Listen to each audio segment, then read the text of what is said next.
Au lendemain de l'annonce de la démission de Justin Trudeau, le Parlement est prorogé jusqu'au 24 mars et ça, je vais vous expliquer, ça veut dire quoi. Les travaux parlementaires ne reprendront pas avant le 24 mars. Et s'il n'y a pas de travaux et que ça ne siège pas, les oppositions ne peuvent pas voter pour défaire le gouvernement et provoquer une élection. Mais le gouvernement ne cesse pas à 100% de fonctionner.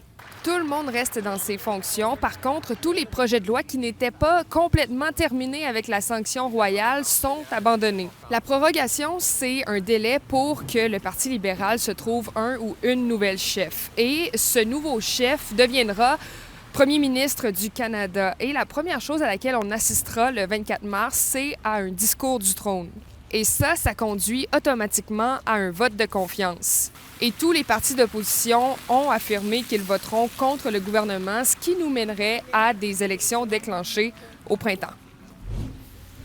D'ailleurs, le départ de Justin Trudeau, ça ajoute une incertitude quant à la part du fédéral dans le financement du tramway, Colin.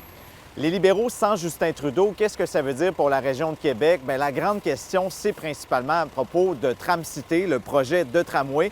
Vous le savez, en théorie, ça va de l'avant.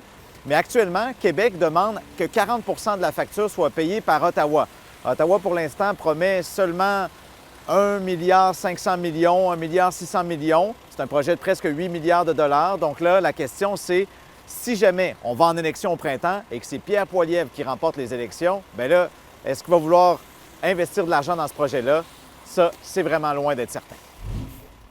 Maintenant, aux prises avec des difficultés financières, l'épicerie J.A. Moisan, la plus ancienne épicerie en Amérique du Nord, pourrait fermer bientôt. C'est une véritable institution du quartier Saint-Jean-Baptiste depuis plus de 150 ans, mais ses propriétaires affirment qu'il n'est plus possible de rentabiliser le commerce dans sa formule actuelle. Une vente de liquidation a déjà débuté et la propriétaire cherche quelqu'un pour reprendre le flambeau avec un nouveau concept.